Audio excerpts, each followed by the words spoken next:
Cool, cool, cool. It looks like everything is good to go. What is going on, guys? Welcome to another edition of the Narik Chase channel. I'm your boy Narik Chase, and I have with me here Miss Madam B. Hello, hello.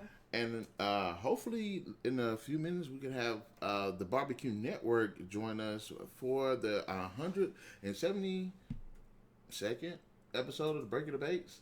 That's how you say it. Or should I just go ahead and say Breaking the Baits, episode 172? Yeah. Okay. On Breaking the Baits, episode 172, Final Destination 1 and 2. Now, last week we was talking about Jeepers Creepers 1, 2, and 3, which we probably are going to circle back to that series again, which I hope so, because I still got a whole bunch of more complaining to do, but I also want to introduce some more information about the comic book that I ended up reading, which I thought was really cool. But having said that, Final Destination. Let's go ahead and get into the discussion with that. All right, Final Destination is, what is it, slasher? It is a horror thriller. A horror thriller series, but basically, it's people trying to outrun death itself. It's a very interesting series, probably one of the most significant ones to help flesh out the horror genre. I think Final Destination itself is up there kind of with like the Saw series a little bit.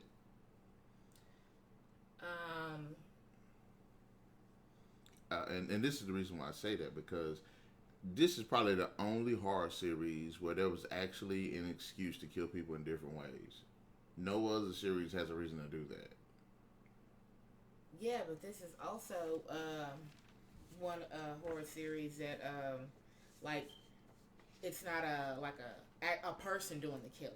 Yeah, that's why I'm like, it makes sense because death. Like it's not like a slasher. It's not a villain. It's not a I'm gonna call it a supernatural slasher. Yeah, some would say supernatural horror thriller or something like that. I wouldn't say horror. I just meant thriller. I say horror because it's got supernatural elements and people try not to die. I don't know. Scare you though? Hell yeah. It's like yeah. What makes this franchise and these two movies so good as horror movies is because they're plausible. You know what I'm saying? Very. Like this is like they stuff have people thinking about it all the time. Yeah. I still won't drive behind a log truck. I will try not to get in behind one.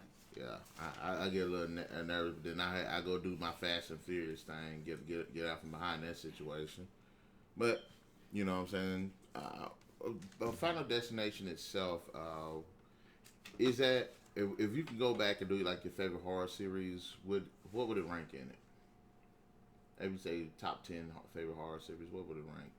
What would Final Destination rank if I had to pick a top 10 horror series? Would it be in it? I'd probably say like top 20 for me, but not top 10. Maybe something like that. Okay. Yeah. So okay. So the Final Destination. Well, anyway, guys, let's go ahead and just get into the discussion itself. We're going to be talking about in this video podcast Final Destination 1 and Final Destination 2 next week. Probably 3 and 4, and I think there's 5 altogether. The remake, reboot, yeah.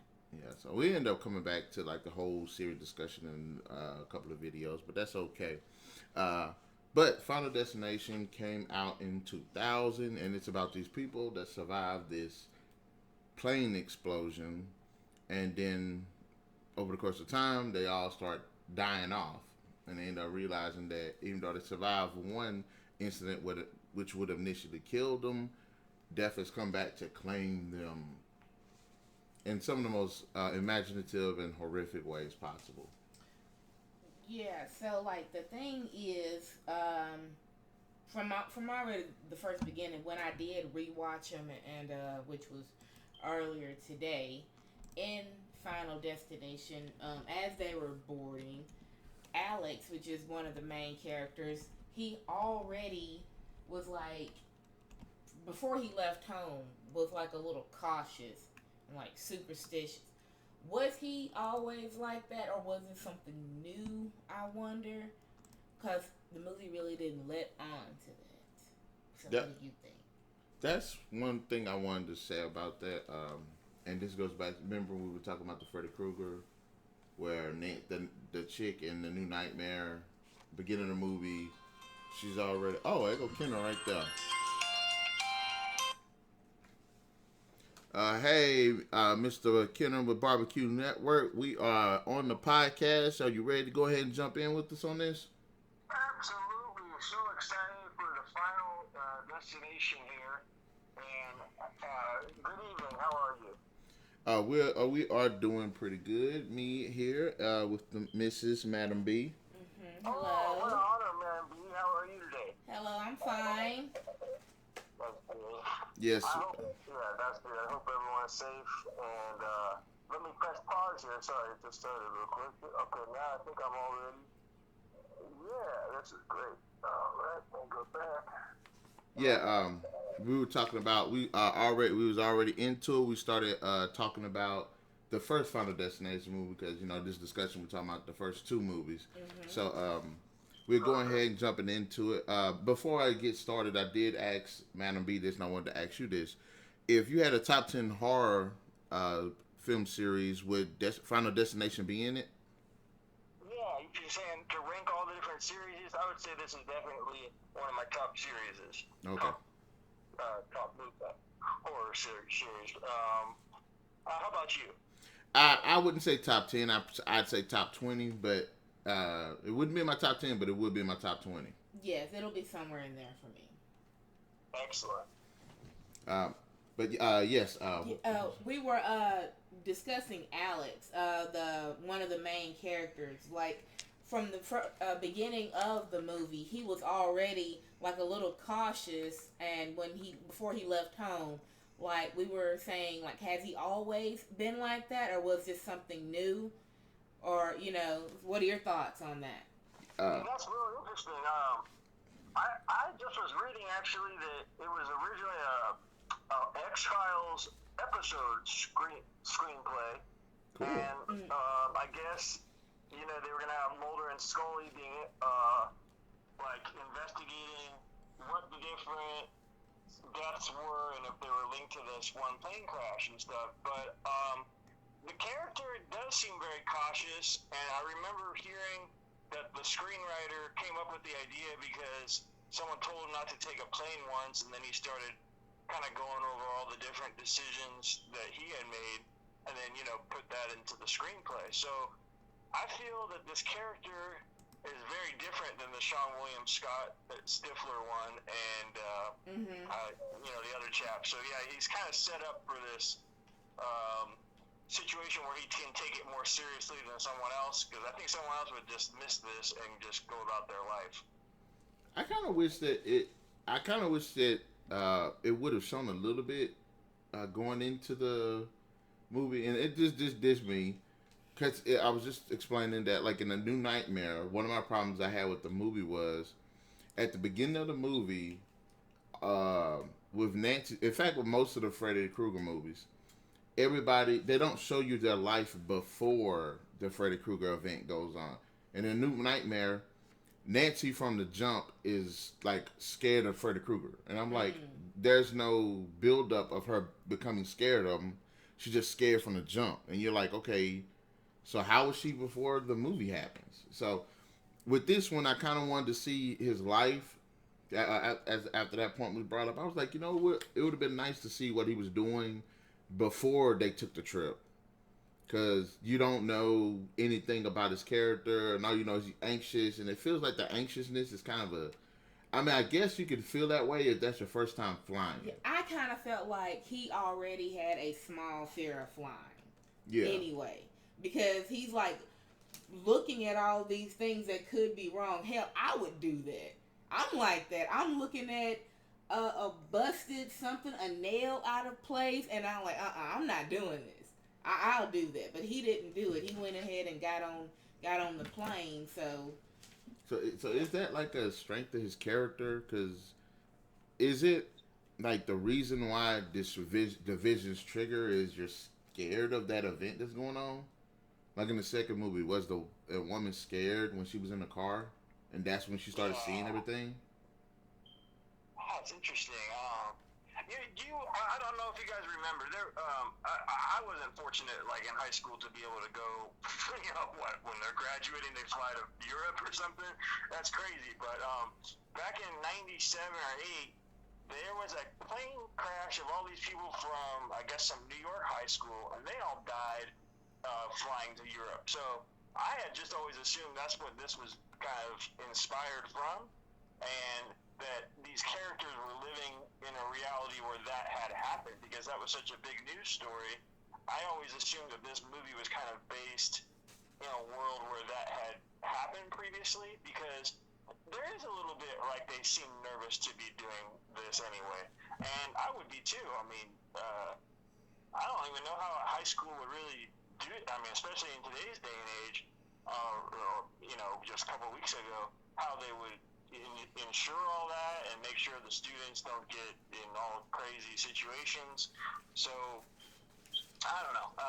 It's kind of interesting. But I remember it was TWA crashed, and then once TWA crashed, I think they went out of business because it was a pretty big crash. But yeah, just in terms of these movies, what beginning do you like the best? Do you like the roller coaster in 3? Do you like the big crash in 2? Obviously, do you like the plane crash, or do you like the NASCAR thing in part 4? Or which in the 5? Oh yeah, that big thing on the bridge. Which one do you think, MademB and Narik, what's your favorite of those 5 openings? I don't like none of them because I don't want to be happening. I don't want none of that to happen to me. Well,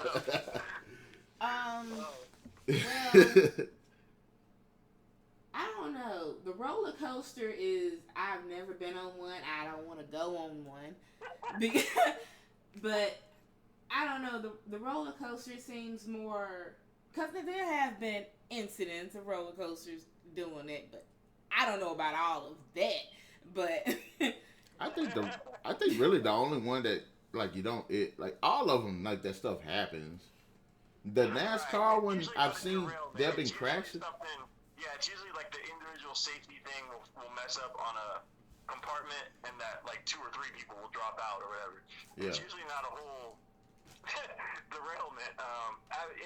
Growing up, I actually would go on that ride quite a lot, because where that was filmed is a pretty, so that's that I always relate to that one, and I never even would think about it. I would go on that ride afterwards too, but that one's freaky because so many things, like you're saying, MademB. I don't even know I've ever been on roller coasters. They're pretty scary. I ain't trying to do it. Yeah. So this guy that directed the first Final Destination movie, what's his name? James Wong. Yeah, similar to the other guy, but with a G at the end. Wong. And he ended up doing, I just looked it up, a couple other movies, none of them I really seen or liked. He wrote episodes of the X-Files. Okay. That's probably why. Yeah. That's probably why. What else did this guy make? Let's see, Mr. Wong. Oh, you guys have the, I don't have the commentary track for it, but I guess there is 3 commentary tracks on the other DVD I don't have. I didn't know that. He's done a few movies he's done a couple that are decent to me, like he did, Final Destination, The One. I like The One. The One. Oh, I like The One. Yeah, with Jet Li. Oh, okay. Okay, and then Final Destination 3. There you go. There you go. I do like him. There you go. Oh, Lord. He did Dragon Ball Evolution. Oh, Lord. Wow. So he did that, and then in Final Destination. So, okay. I wonder what he's doing now, because this fool did Dragon Ball Evolution. One in 2009, and then maybe he's doing TV and stuff now. Let's see. Oh yeah, he worked on the new TV. He did the remake of Rosemary's Baby, and then he did the some of the new X-Files. Reboot. Yeah. All right. Well, all right. So as far as airplanes, I think they do a pretty good job with the whole plane crash and I don't know what part are you guys on? You on? I'm on 825 right now. 8:25. Oh, it's about the movie. Yeah, the minute mark. Oh no, we wasn't watching it. I'm Okay. I got it on the background. I've been watching them constantly lately. Oh, okay. Oh, no, man. It's Okay. good, man. Yeah, okay. I'm sorry. Okay. Yeah. Oh, no problem. It's good to just have it on for me anyway, because for visual, Yeah. stimulating. When you said 8:25, I thought you was asking how much money I got. I was like, I don't know. Yeah, that's good. No, I'll probably watch. I'll probably watch 1, 2, 3, and 4 tonight, just because I find that the kills are really good. In fact, I think this first one's got some great kills in it. The Stifler. It does. Yeah. Of all the kills in the movie, which one is your favorite? And this one. There's. Let me see. 5. Yeah, there are 5 kills. Well, I ain't gonna say kills. 5 deaths. 5 deaths. Yeah. Oh man, I love these ones. I can't believe he made 3. So he made 1 and 3. I mean, 3 I probably like even the best of the series. One, I think the Stifler one is really good. And I forget which movie it is. The one where the guy's in the apartment and everything is going wrong, and the fire starts. Oh, that's the second one. Yeah, that's the second one. That one was that was with Ewan Lewis, the one with the motorcycle. With the no. No, he was in that He was sports the one car with the lottery winner. Yeah, he was the lottery winner. Because you can hear him, he's like, help me! Yeah. And then the truck ran over. That was a great one. I mean, the tanning salon one is probably my favorite of the series. I don't know. It's really hard to rank them. I think my favorite one in the first film is probably the Sean William Scott one.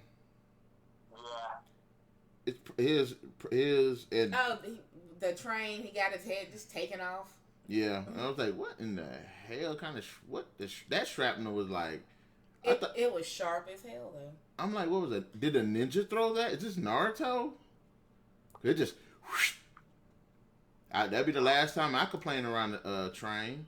I don't know. I kind of like the teacher one. I don't want to say she deserved it, but she was being a real bitch to that boy. Ooh. She was. I mean, you're gonna call this boy a freak. He don't know what happened. Don't nobody know what happened. He is a freak. But then everybody's gonna call him a freak after he just saved their lives. So what the hell? Yeah, she was a bitch. Damn. Ooh. Ooh. I don't see this in theaters. How about you guys? Did I watch it in theaters? Yeah. Did you watch any of them in theaters? 1, 2, 3, 4, 5. No, mine was all on DVD or TV. I think I seen one. I think I seen one of them. Maybe the third one in the I movies. didn't know what to think when the first one came out, so I never saw that. And then I remember wanting to see part 3 because I think it was in 3D. That would make sense. Yeah. Okay, who's your favorite character? Oh, I like Clear. That's her name, Clear? Yeah, Clear Rivers.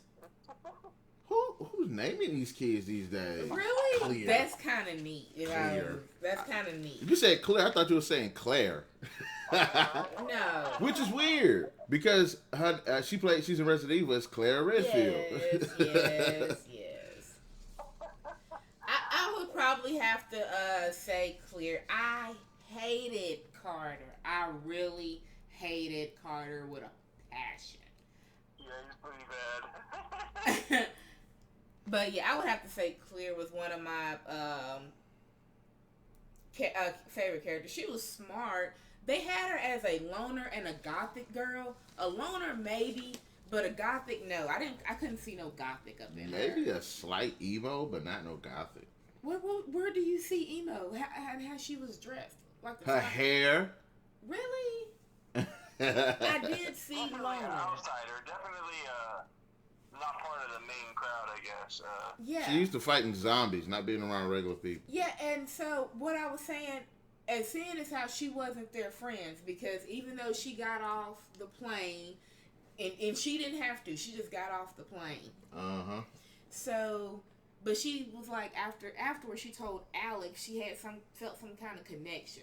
Could it been all along she didn't had this supernatural connection, or she just liked them that much?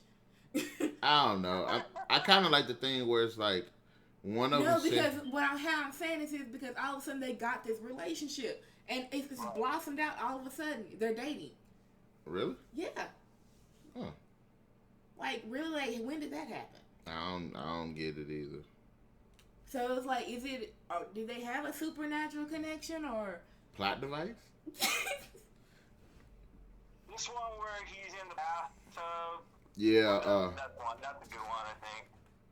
I was like, he was kind of dumb how he died. I mean, I get you busted yourself against the slipping on some soap or whatever it was. No, that death was too much, because then the toilet water is gonna go back into the toilet. Really? Oh, yeah. You know, like in Children of the Corn 3, they do a similar type deal. This the one thing I like about this one compared to the other Final Destinations, which I wish they would have kind of kept in there. In this one, when Death's like doing this thing, there is this kind of like ominous force that's kind of there. Because remember when they was at the train, the dude looks up into the mirror and he sees kind of like that black shadow in the reflection of it.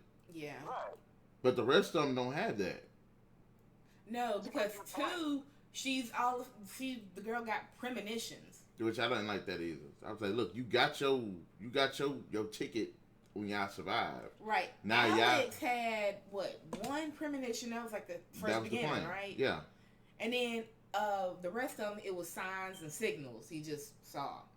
Mm-hmm. But she just had premonitions. I'm like, And she read all of them wrong. Right. Every single one of them wrong. But what did you think about that? Because I missed that throughout the rest of the movies. That you're not seeing death specifically, but I would have liked it to show like that shadow as somewhat of a representation that things are starting going to happen. Well, they did put in the cold wind. You wasn't been in the shower and you felt that little cold breeze on you. You don't look back, because I have. I assume that was the AC run. Right. Yeah, the first one is in this movie. Looking back on that one, I think I like that a lot. That doesn't really have where you can see the shadow or the reflection. It just happens so quick, but that's a pretty scary or quick turn of events. And the first time anyone sees the movie, they always remember that part. Mm-hmm.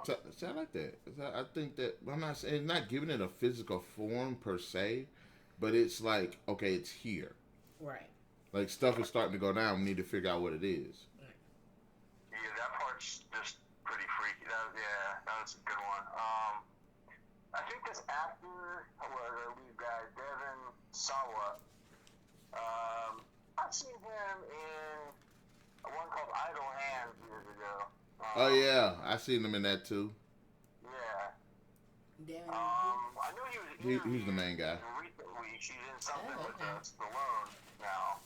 Yeah, he was in Idle Hands. His hand got possessed by the devil and it was killing people. Yeah, that was an interesting movie. That had a really a lot of big soundtrack at the time. Mm-hmm. Oh my gosh! Yeah, I'm looking at He this. looks like Gerard Butler.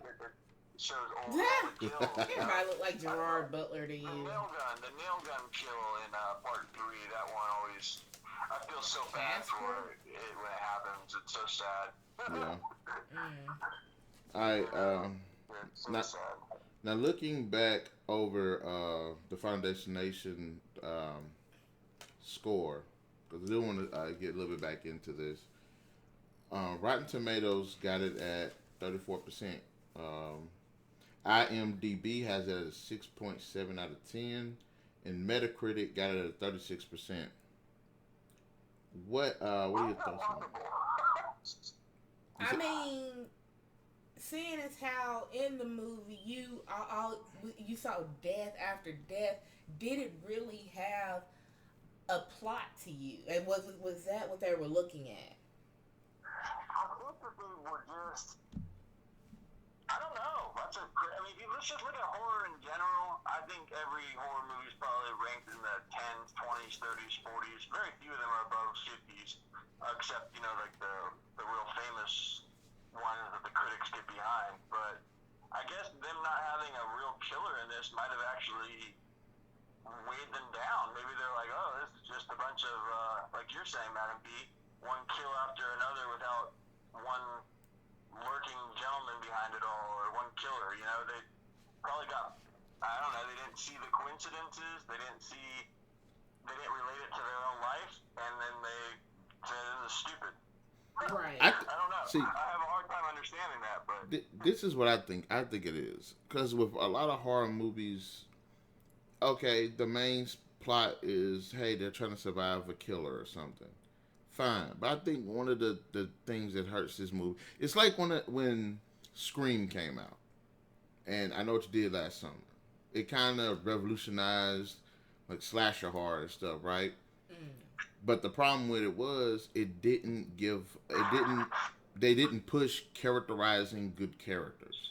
Because remember when we went back and watched it, I was like, these are poorly written characters. It's an alright movie, but the characters are just forgettable. Like, you don't know anything about them. I think that it goes back to what I was saying about this one. You don't care about the characters. That's what you want to do. But I do kind of feel for Alex in a little way. Like I said, I hated the teacher. I mean, if that's anything. But I do kind of feel for Alex. Carter, no, I had no love for. No. His girlfriend, no. But, they had a little something, but the Scream characters, no. Nah, I didn't care about really any of them. All of them were, like, kind of So cliche. It could have just been anybody, right? Like, if you think about it, it's like, okay, like, none of them got an award-winning performance for this. None of the characters were memorable. They were just, like, there. You don't know much about them. I mean, yeah, after the fact, but it's like, who are these guys? You know what I'm saying? Why should I care about them? You care about Alex because he's burdened with the vision. Fine. Clear because she's clearly, no pun intended, the love interest. Okay. You like the Stifler dude, like Sean William Scott, because he's kind of like the panicky, quirky friend. No, I believe it's just because you know who Sean William Scott is. Stifler. It could have just been anybody. See, really, this is an alternate reality where Stifler is a loser. And he dies a horrible death. Because anybody could have got their head taken off, and the like I said, Carter dude. And then it goes back to them two. You don't like the dude, and the only reason you feel sorry for the girl is because he's abusing her, I guess. But it's like, I mean, I don't care about them. Would you call it abuse? I mean, she loves it. Him going off and snatching her arm and stuff. I get it. But it's like, come on now, you don't care about these characters. Like, when you think about, like, if you say, hey, I got a top 100, like, favorite horror movie characters, I'm quite sure Clear might actually make the list. Nobody else probably would. Like, you don't... Yeah, I don't think many of them. They're just basically very vague archetypes of characters that have been in 80s and 90s movies before them that... They're just basically trying to relate to the audience with, they know that there are a lot of teenagers at the time. They're wearing whatever people were wearing at the time. They look like they could be people but they're not. And they kind of have this unhuman, disconnected kind of like, actorly British Columbia filming feel to it. It's really hard to express, but it's like, I don't relate to any of them. They all seem kind of fake and like, they're just there to be killed, and it kind of actually, I think in part 3, I relate to them a little more. I just like that Mary Elizabeth Winstead and all the different characters. Yeah, I love her. She's one of my favorite actresses, but I ain't gonna get into that. Exactly, I think it's mainly because of her, and not really her character. But it's a pretty good point. Of all the characters, if you rank all the horror characters, I think 20 Friday the 13th characters I like more than like 2 of the, so yeah, so that ratio. But that's just the thing. I think it's just the characters. Well, there was also another big name character you forgot to mention. But ain't nobody worried about Candyman. But nobody really cared about. I mean, why did it have to be him? I think they put him specifically in that movie to give the movie more. He's the info dump. He's the info dump character. He was the info Tony dump. Todd. If we were talking about Tony Todd. Yeah, can you explain what he's doing? Like, I'm fine with him not being in it, but he is in it. Wait a minute. Who is he? Like, what is his character? He was the coroner, and he was the owner of the funeral home thing. You know, weird. How did he know this? They're like, what is he doing? That's what I'm saying. I'm like, he's the info dump character. Right. That's what I'm saying. Like, why did it have to be him? Why did it have to be Tony Todd? See, this is my thing. If they were to put Tony Todd into the movie, I would actually prefer him being one of the people trying not to die.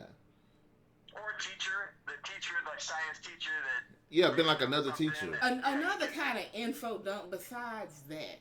Because I don't want him to be an info dump. No info dump. No. Unless... He actually scares me in it. It's kind of weird. It's like he's so...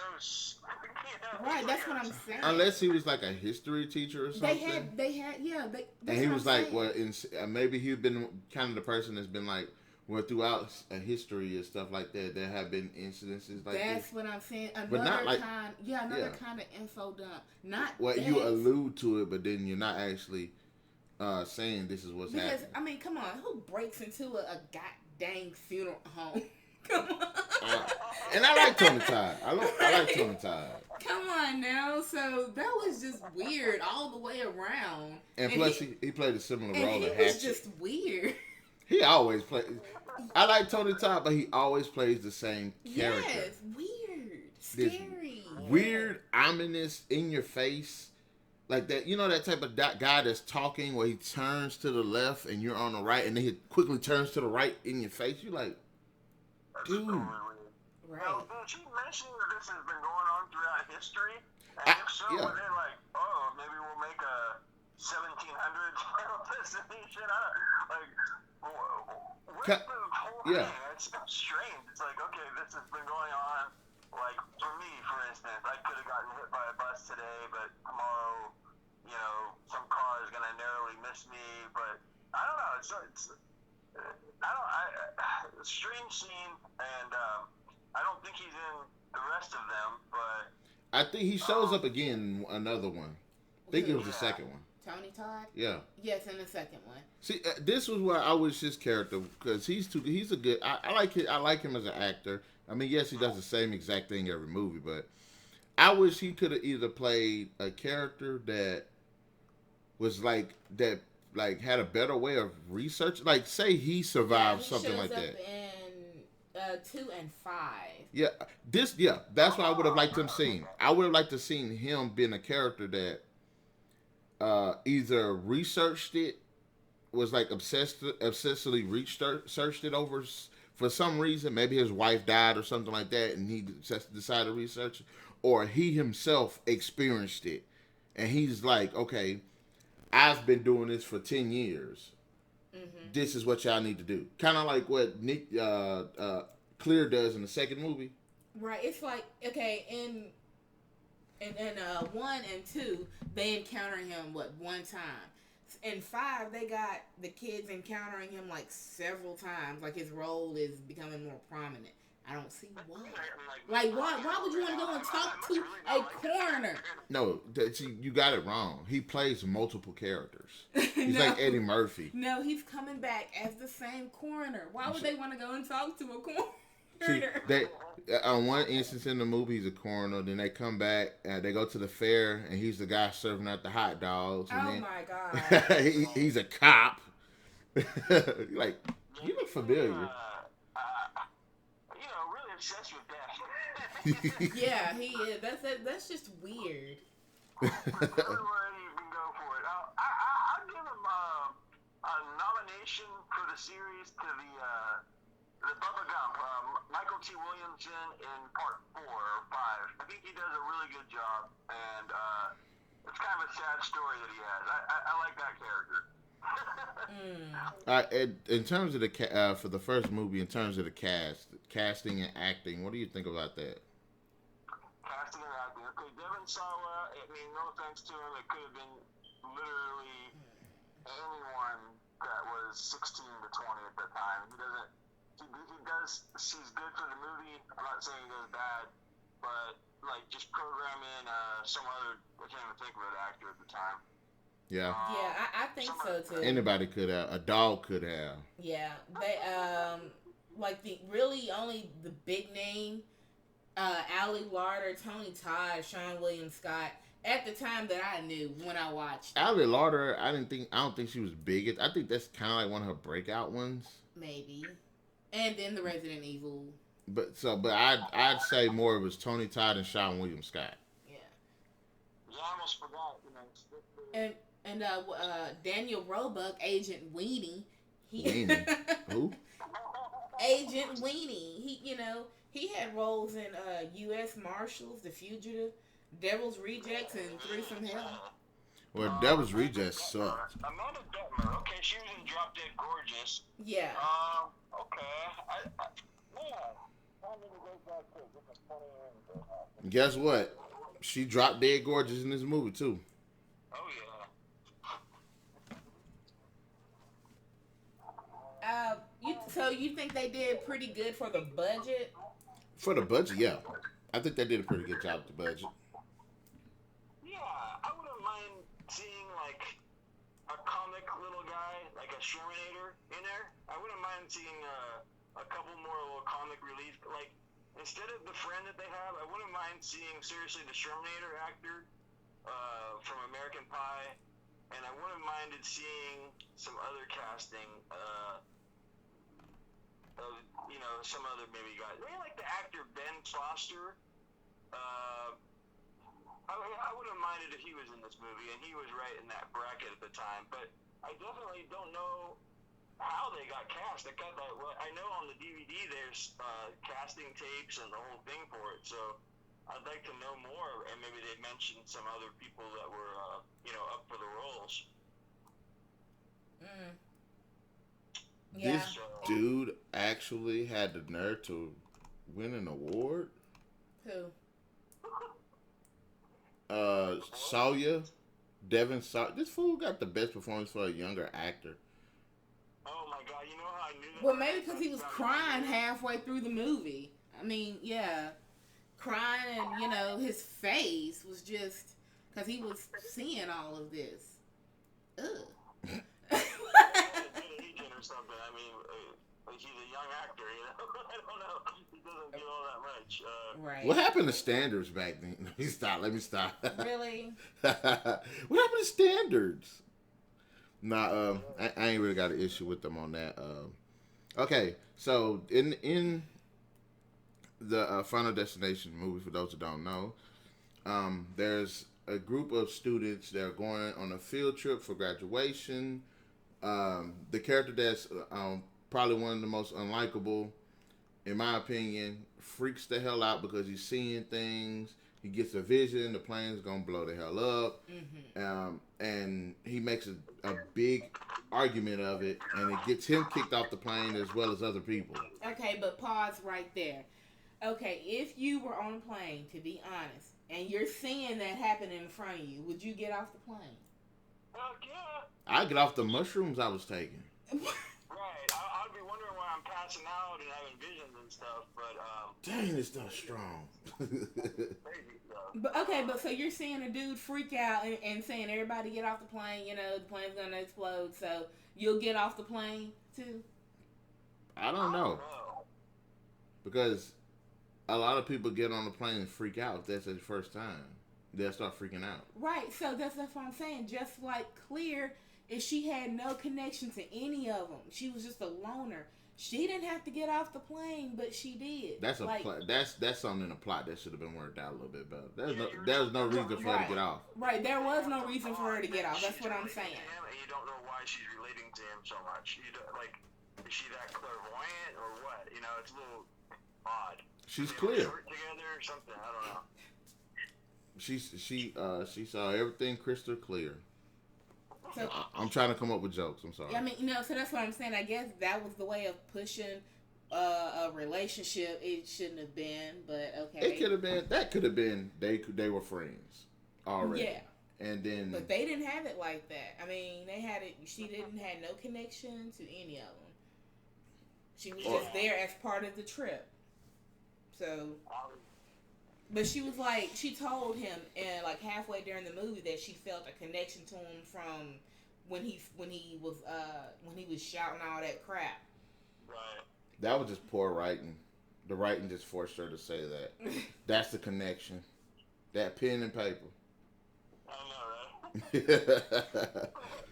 Do you think in part 2, she's like, I'll be back, but you gotta kill me off, like Friday the 13th lady? Or do you think that they wrote it that way? Or do you think she was like, fuck it, I don't even know why am I casting it again? I don't want to be in it. Or that's a good question. I personally wouldn't have wanted her to come back in the second one. I would have wanted her. She had no reason to come back in the second one. I don't know why. Just like no, I would have wanted her to come back. I would have wanted her to come back, just like the dude. I would have wanted them to come back, just not in the sequel. In that sequel, maybe one pop up in the third movie, maybe the other one pop up in the fourth movie, but not directly. The first 2 movies are like her story almost. When you think about it, it's right. Not her story, but yeah, she overlaps with the first 2 stories, and then no one else is connected to anything. They said they would rather have her back than the boy back anyway, than Alex. Okay. He got hit in the face with a brick. Out of all the deaths, he got hit in the face with a brick. That man was eating strawberries on the side of his house, and he just came on down. They would have Macaulay Culkin be him the next one.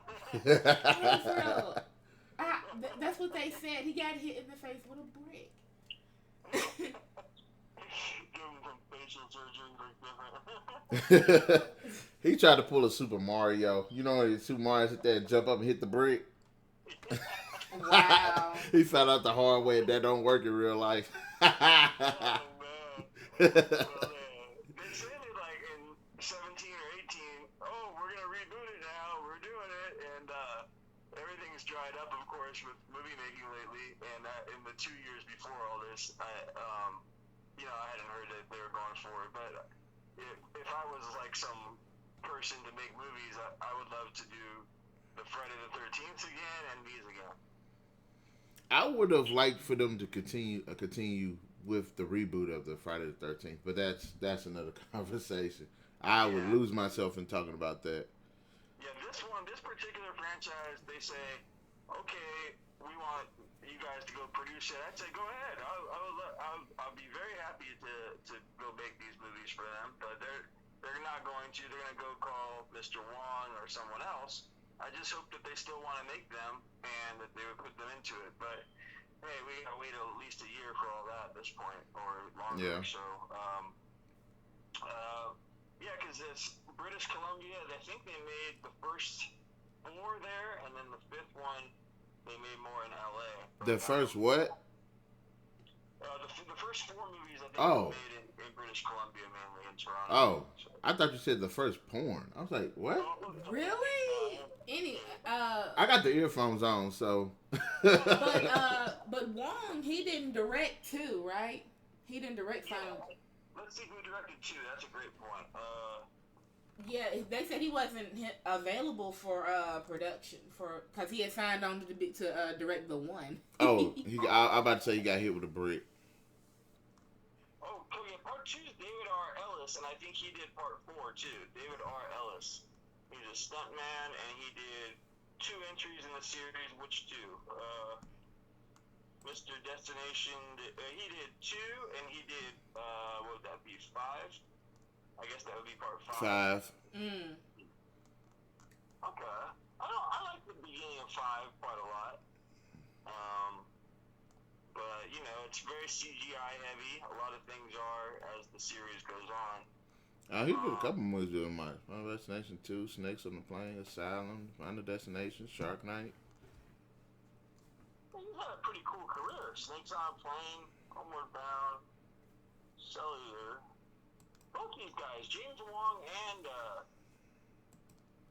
and this guy are good. Made some good movies. Yeah, of all the things, I've been on some flights before that were paid for by like a company, and I don't know. I could see that, if it's not your money, that you're gonna get off the flight. But otherwise, I think you'd stay on the flight, even if you had some weird, quick thought, negative thought or something like that. Because flights are a lot of money, you can't cancel it quickly, but once that fool starts yelling that there's something and he got to get off the flight, and then Clear joins him, this is, I guess, right before 9/11, but him doing that later would have gotten him in even more trouble, and they still do investigate him a lot. They still, yeah. And these critical reception things are hilarious. And what did you think of the two cops who were investigating him? They were assholes to me. I didn't like the Agent Shrek. I didn't like his ass. I really didn't. No, I didn't like them either. I found them to be kind of just like absurd necessities of the plot, and that the acting, they didn't seem to even enjoy the roles they were playing. Right, he was just so solemn, like, yeah, we're gonna get, so why did you yell? Why? Like, really? Well, you gotta think about it from their point of view. They're, an actor that no one's ever seen or heard of before, and they're playing like the most, they're not even stunt casting like Tony Todd, which is a unique thing to do. They're just some schlub that's in it for a couple minutes to, be a skeptic, and then, they're talking to these teenage actors that are getting paid 5 times more than them. Yeah. Hey, I'm reading these critical responses, and these things are freaking hilarious. Jay Carr of the Boston Globe commented saying, it starts by cheating death and ends by cheating us. Oh my God! Why are they? I saw them earlier. They just go out of their way to be rude to this movie. Yeah, I mean, these are so funny. It was enough financial success to have it a sequel. Yeah, I mean, and that's what some people think. So because it was original, it was an original idea. It was. It was an original idea. Ebert gave it 3 stars, it says here. Ebert said, I know there's going to be sequels to it, like Scream and all this. But Ebert was the only one right, I guess, or, the only one that agrees with us. He says 3 out of 4 stars. Well, let me ask you this. Do you think the movie, because, usually teen movies, just the teen characters are always, most of the time, poorly written. Do you think this movie would have benefited from a wider range of age groups than just... Yeah, I think you got more teachers and principals and people in the community that are victims and... Right. Well, that's what they did in the second one. They kind of branched out. It was a mom and her son, a pregnant woman, even though she had no business. She wasn't even supposed to be up in there. It was a... What was Eugene, the black dude? What was he? A biker. I know it was a motorcycle. He had a motorcycle. A teacher, I think. I guess. A cop. Why it could have been something else. Why they have to have a cop up in there? And plus, he didn't even look like a cop. He didn't act like a cop. He looked like a ripoff of Casper Van Dien. He's talking about. He made a joke talking about, well, I am a cop. Like, no, you're not in this movie. Because I don't know what you are. You could have been anybody. But I think... Kevin Maynard of Mr. Showbiz described the film as crude and witless. Mm-hmm. I think it's a solid movie. But I do think, yes, I understand that it's not a great movie. Not because of... yes, it's, to me, it's like the characters. I don't like the characters. So when they're dealing with this stuff, you don't care. They don't act, a lot of times they don't make smart moves, which is generally what happens when you have teenagers and college students in movies like this. I'm not saying they can't be smart, but generally when you see them in like horror movies like this, they make the dumbest decisions. And it's like, I think that hurts the movie too, because you want them to cheat death, and you want them You want the entire movie them, and because if you think about it, when they're cheating deaths, who's always the one that's pinpointing everything? Alex. But you want all of them to be like, okay, that you want them to be capable, aware, capable and aware. Like, it would have been nice to see a scene where the asshole dude and the abused girl go through a situation. And you could see that right there would have fleshed out their relationship a little bit. She's like, Johnny, I got you. And he almost gets hit by a car. I don't know his name. He almost gets hit by a car and falls out the side of a building, but manages to get the edge. But she's trying to get to him. But the car got caught into a cable, which is dragging a generator. And if she can't pull him up in time, he's going to snatch one or both of them. Like, that right there would have been good. But the entire time is Alex figuring everything out. Right. Well, if Carter would have gotten killed, maybe the second one killed, I wouldn't have cared, because from the time Alex was doing all of this, he just snapped. Like, let me at him, was trying to fight him while other people are trying to calm him down, and you're trying to fight. Yeah, he got all this animosity for no reason. Right. He's the big bully. Yeah, it's like, you fake Cole.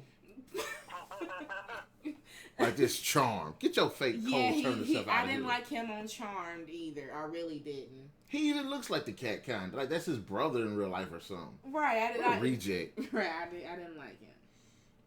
The main titles had something where the main titles kind of like gave hints that there were going to be some kills in it.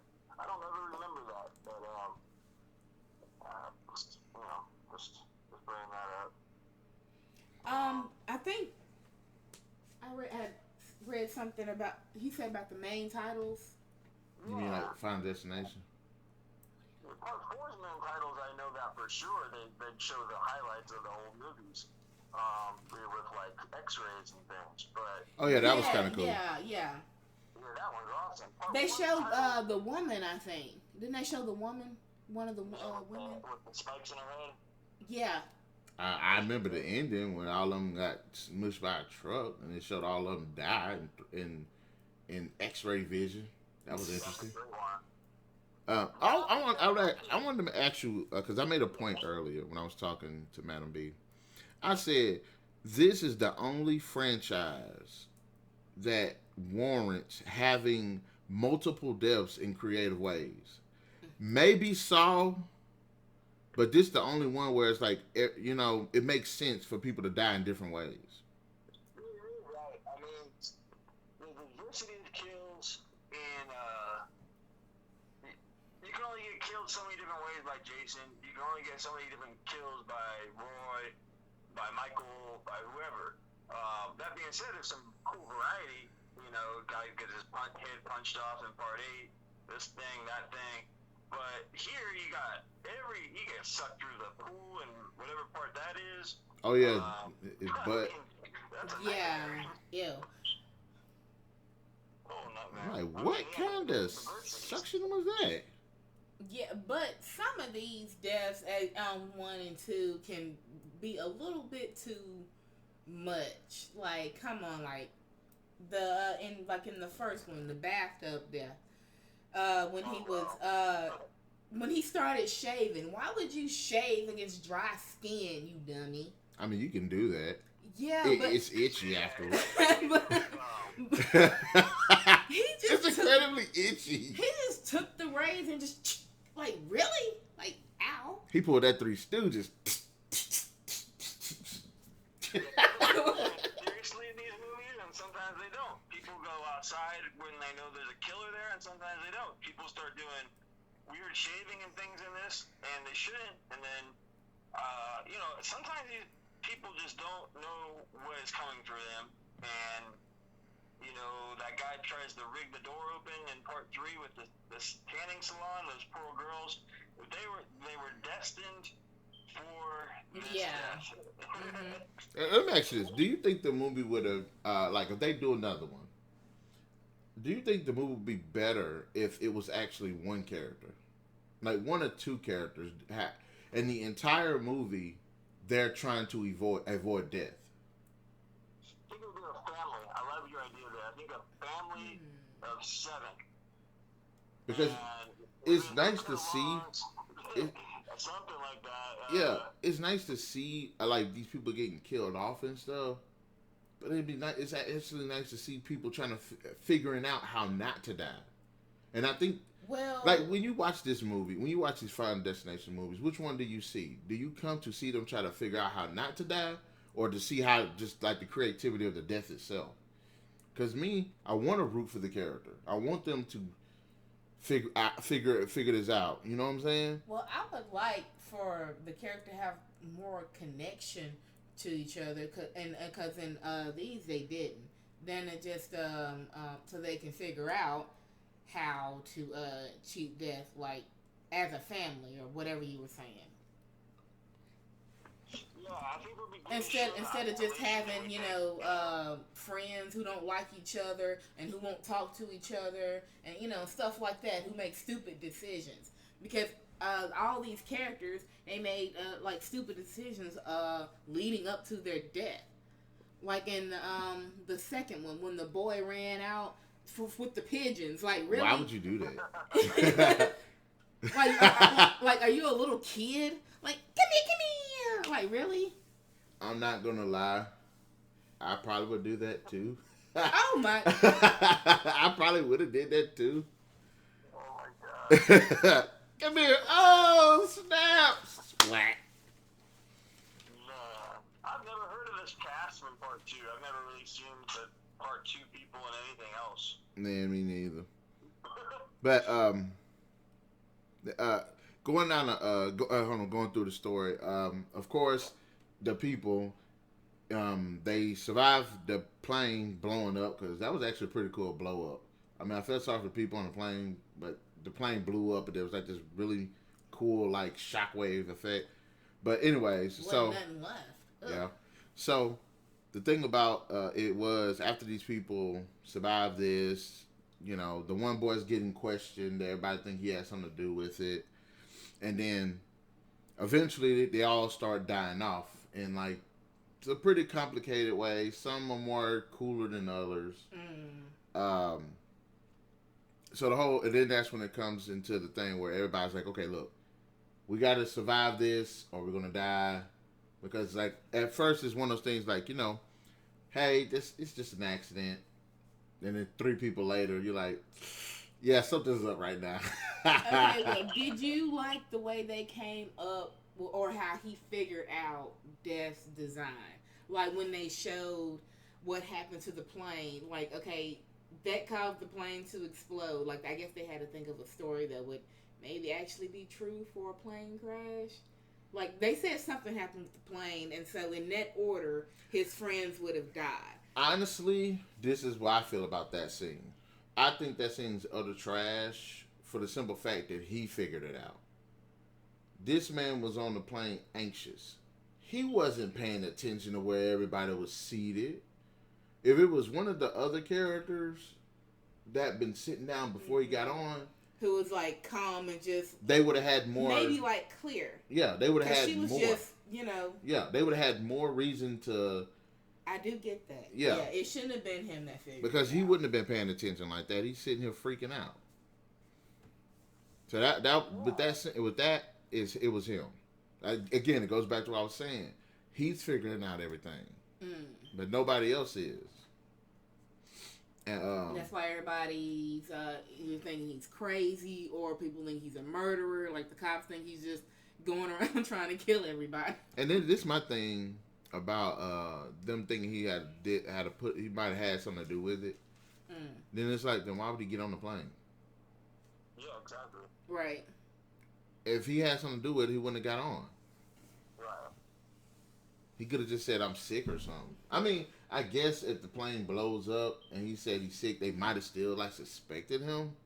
But he kind of made a spectacle, so that made him look even. Yeah. So that's my thing with him. And then, of course, one of the dumbest scenes in the movie that led to the death of one of the characters. In fact, what, the teacher? No. What's the dude Charlie that you don't like? The one that got hit by the sign. Yeah. That's his name, Charlie? Carter. Oh, Carter? Yeah. That shows just how much I care about the character. I don't even know. I keep messing up his name. Yeah. So Carter, he At led, the end, right? Yeah. He led to his girlfriend's death, and he led to the Sean William Scott's death. Yeah, he was acting stupid. Why would you pull your car in front of the That's tracks why like I that? said if he was the second one to die, I wouldn't have cared. Because all throughout the movie, he just kept acting like a total jackass. There was no improvement for him. Yeah. And I probably would have gave him props if he did that whole car scene by himself. But he had all these other people in the car with him. Because he was like Boosie Badass to my son. He about that life. And then the train coming. Okay, he chickens out at the last moment. And then you see the smoke in the mirror and stuff. And then, he's like, screw this. I don't want to die. Right. Like, I was surprised he lived that long. What a fat head. And then they didn't even show his death. Like, why? I wanted to feel that pleasure. I wanted to see his death. I'm trying to figure out how the hell the sign swung backwards. It happened fast. What was it, a pendulum? It did happen fast, though. I mean, I understood it. I understood it swung one way and just stuck that way. This bad boy came back. And I'm like, okay. What was that sign swinging on? Hey, do you guys like the poster, the one that's on Wikipedia here for Final Destination? It's got basically their skulls kind of with their faces. I think that one's okay. Nah, I think it looks stupid. I mean, it looks kind of cool. It says no accidents, no compromise, no escape. You can't cheat death. It's too many words. Like, that's like a cool tagline. I think it would have worked out a little bit better if, as far as the designs, is if it showed all of their face, but the slight hint of the skeleton underneath it.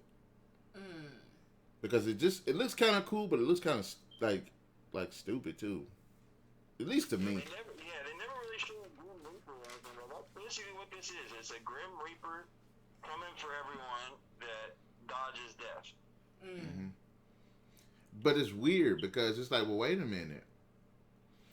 What is dodging death? Like, because, okay, there are plenty of times in life where you have these almost moments. Mm-hmm. Did you dodge death or were you destined not to get it? And then, is this like Jeepers Creepers where people just conveniently have psychic powers or a vision before this stuff happens? That's a good point.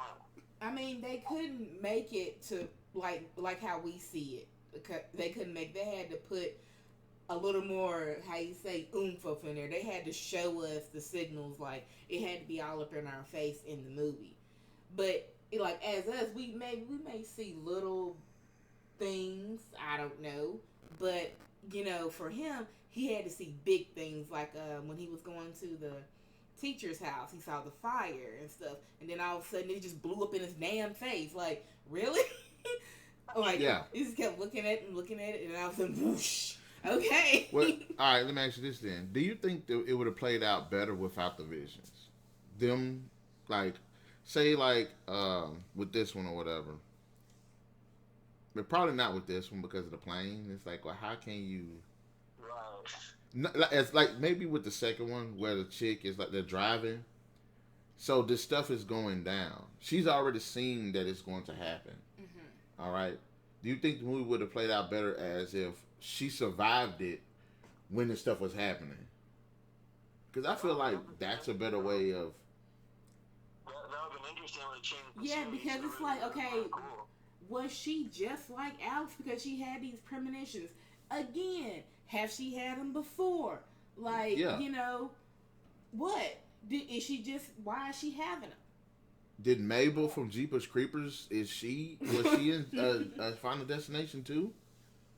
Where her cameo at? Jeepers Creepers. In future ones, would you prefer them doing, the 10 minutes you see everything's gonna go wrong, or like Narik's saying, would you prefer that they just are survivors that then are all wiped out, one by one as the movie goes on? It saves 10 minutes kind of in a way with the way you're saying, Narik, but it also shows the premonition too. So it's an interesting point.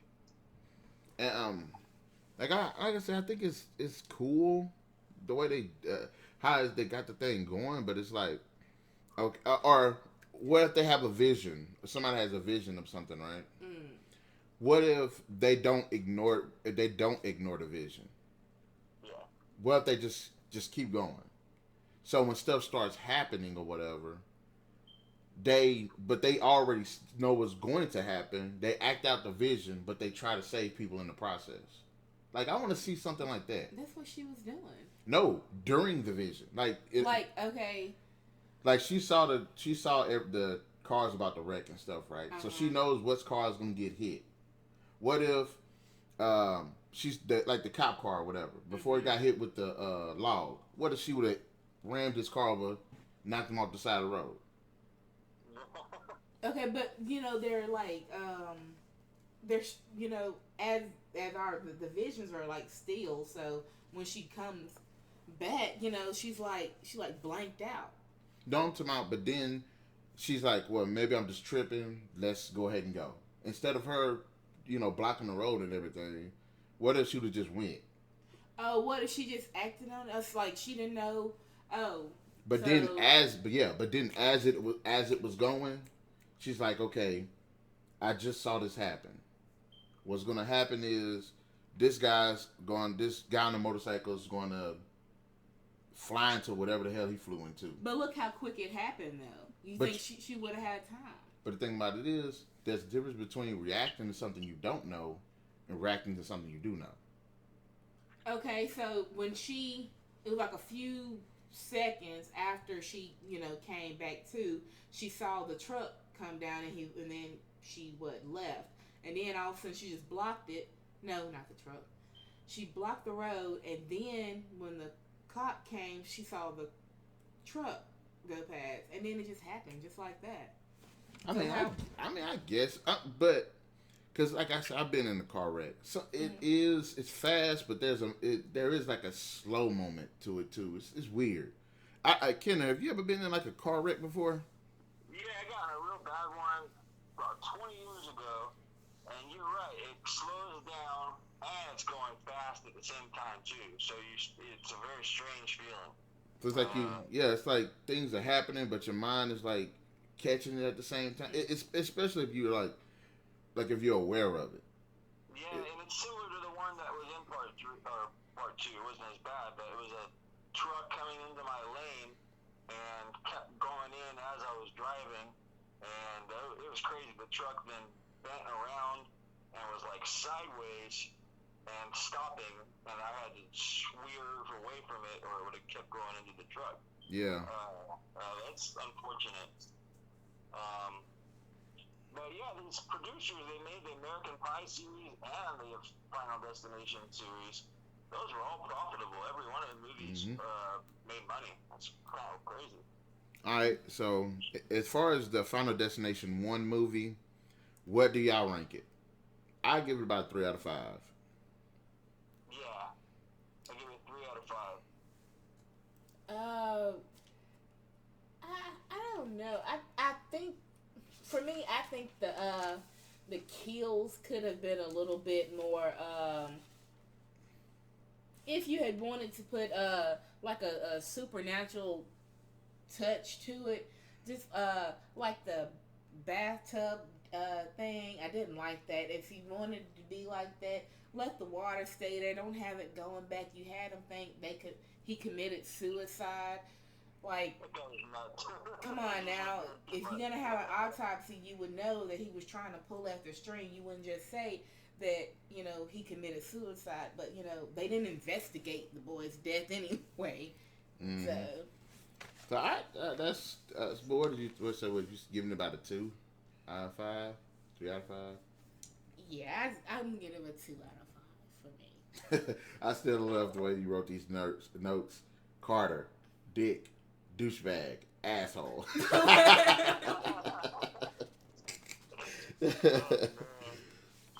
All right, so.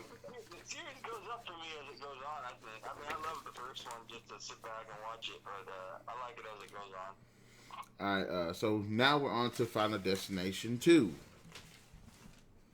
And those who don't know, Final Destination 2 is the same premise, except instead of it being a plane, it's a highway wreck. Super wreck. This girl and her friends going to get ready to take a trip somewhere. Cancun, I don't know, but they high as hell. I tell you that they're on some shrooms. They wasn't going far. I don't think. No, they weren't going far. So the girl sees a vision, of course. I mean, there were so many things wrong with it, even to begin before she saw the visions. Because before she left, she was leaking fluid from her car. Her dad called and told her she was leaking fluid. Why would you not stop and check on your car, you dumbass? So her friend told her to ignore it. Her friend says, keep going. I think that's how it goes. I'm sorry, that's just stupid. You're going miles and probably miles away, and you won't stop and check on your car, and you're gonna be on the highway. You know what the absolute best scene in this movie is? Mm. The part where the truck hits her car and it flips, right? And you can see the dummy of her homegirl's the head really as it was flipping. The dummy? Yeah, you can see the dummy's head just like hanging out the sunroof part of it. The hair's all in slow motion as it's flipping. You're like, I'm quite sure one of those flips, she landed on her head. Wow. And that PVC pipe that goes through someone. That's a great one. Yeah, I really didn't care about none of her friends. I didn't care about them. Again, that's what I'm saying. Like, give us a reason to like the. Look, I understand. Didn't last. No, I mean, I'm just saying. Like, I get that they want to start the movie off, get the stuff jumping, and I'm like, no, I think they should give us a reason to like the character. Give us like, I don't know, 10 minutes where we see what these characters are doing before all of this is going on. Right, and also give us a reason not to dislike the main character. I disliked her already when she refused to stop and check her car. It was just stupid. She's a grown-ass woman. And she seemed a bit whiny. I don't like her because she kind of reminded me of the other guy. What, she was whining? Not really whining. She was just like totally pathetic. Oh, didn't have much of a life. And, yeah, no personality or nothing. So she stinks. They said she clear dies with an explosion. That's later in the movie. So as basically they get to after the accident, I like her involvement with that cop throughout the movie. I think that he's not a bad character. He was, to me, he wasn't really a bad character. But then again, like I said, I didn't like her. But and then it kind of came off as, okay, yeah, they're going to have something, obviously. Well, like I said, it could have been anybody. The dude could have been anybody. But, you know, I don't know why they decided to make him a cop. Like, why have a cop in it? He did nothing cop-like in the movie. This is what I would have liked to see for the cop. I do agree to a certain extent about the cop. I mean, the cop angle is interesting because it's cool. It would be cool to see a cop having to deal with, okay, this stuff is going on and everything. Mm-hmm. And it's like, it's always cool having a cop or something or FBI agent have to deal with like a supernatural mystery because you want to see it from their angle. Yeah, but later on in the movie, you'll find out that they have some more connection. Yeah. But like I said, the character of the cop, like I said, it could have been anybody. He didn't stand out to me. This is what I would have liked to see. Instead of the cop character, I would have liked to see her, her have a boyfriend. The boyfriend ain't got nothing to do with the whole death list thing, but he's there with her while all of this stuff is going on. So it's like he's witnessing like every scene, death trying to kill her. You know what I'm saying? Okay, but do you think if he's witnessing every scene, he would try to save her, and that would have him on the list too, or something like that, or have him, or I wouldn't say it makes him invincible to try to save her, and I wouldn't say it makes it to where he doesn't die or something. But it would be cool to see him witness this stuff, because every time you watch these Final Destination movies, who's the only people that's witnessed this stuff? I mean, yeah, like other people will like witness it, but not continuously.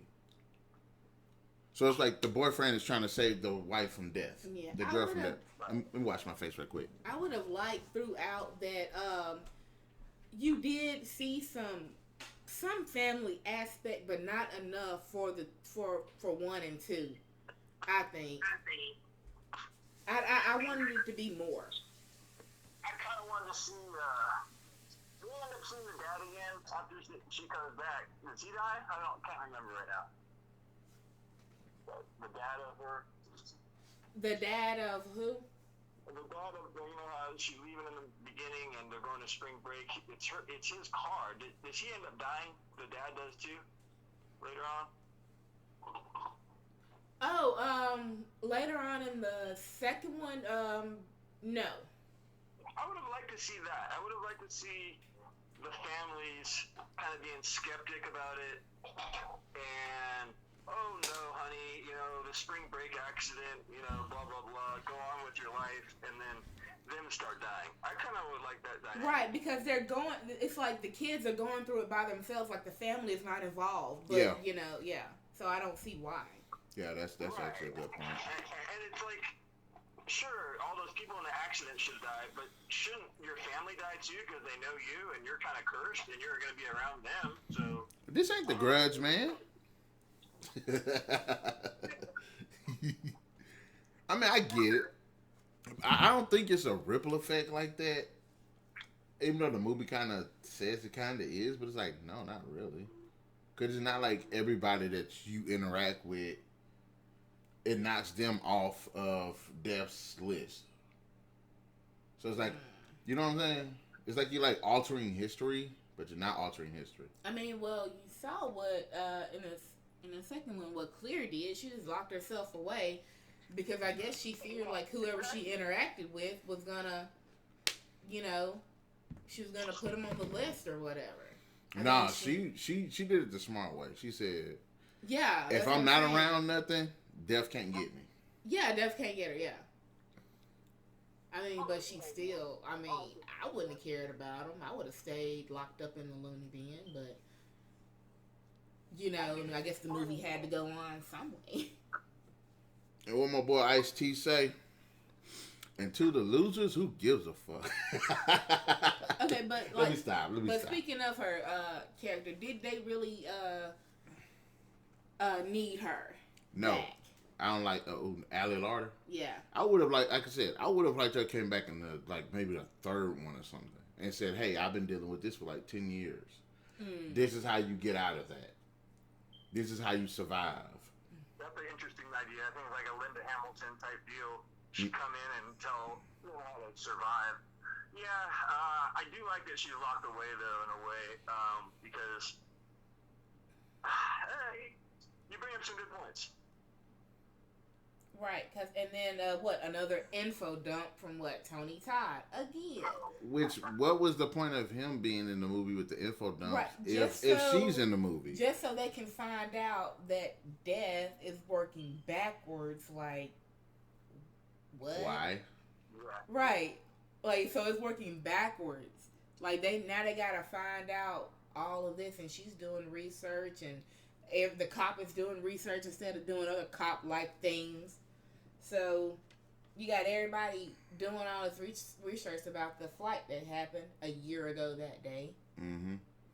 The best thing I think about this movie is how it ties into the first movie. Yeah.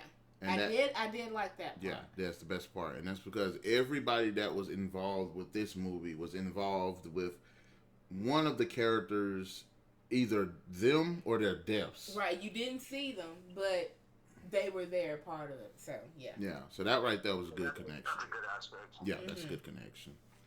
Again, I will say I wished that Oh, I thought they said favorite women's. I was like, what? No, they look like women's. Where? Favorite women's scenes. But moments. But I still say that I wish they could have at least pushed the death presence a little bit.